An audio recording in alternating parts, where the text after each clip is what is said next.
Kathleen dari 108 nomor presensi 16. Perkenalkan, nama saya Keisha dari 108 nomor presensi 17.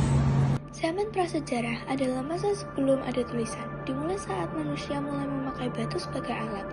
Zaman prasejarah dibagi menjadi dua, yaitu zaman batu dan logam. Zaman batu dibagi lagi menjadi 4, yaitu Paleolitikum, Mesolitikum, Neolitikum, dan Megalitikum. Paleolitikum, zaman di mana manusia menggunakan alat-alat batu yang masih dibuat secara kasar dan sederhana, seperti kapak genggam atau chopper. Masa ini berlangsung sekitar 2,6 juta sampai 10.000 tahun lalu, dan manusia pada zaman ini hidupnya masih berpindah-pindah tempat tinggal atau nomaden, dan bertahan hidup dengan mengumpulkan makanan atau food gathering.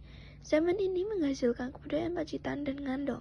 Manusia purba yang diperkirakan hidup di masa ini ada Meganthropus palaeojavanicus, Pithecanthropus mojokertensis, Pithecanthropus erectus, Homo soloensis, dan Homo wajakensis. Selanjutnya, Mesolitikum adalah zaman di mana batu sudah mulai halus dan manusia mulai hidup semi menetap di sebuah gua.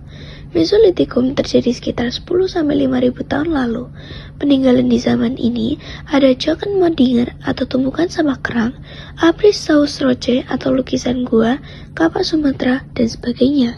Yang ketiga, ada Neolitikum, adalah zaman di mana manusia mulai hidup menetap, bercocok tanam, beternak, dan membuat alat batu halus serta tembikar.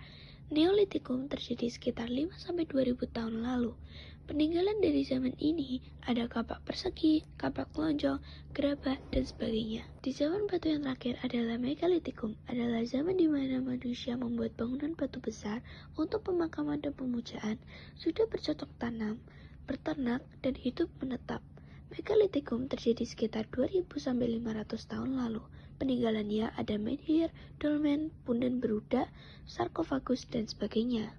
Zaman logam ditandai oleh meluasnya penggunaan logam sebagai bahan utama, didukung oleh kemajuan teknologi peluburan dan pencetakan, yang secara bersamaan memicu perubahan struktur sosial dengan munculnya hierarki kelas. Zaman logam dibagi menjadi 3, yaitu zaman tembaga, zaman perunggu, dan zaman besi. Zaman tembaga, manusia mulai memakai logam tembaga, namun penggunaannya terbatas karena sifatnya lunak. Tetapi Indonesia tidak mengalami zaman ini.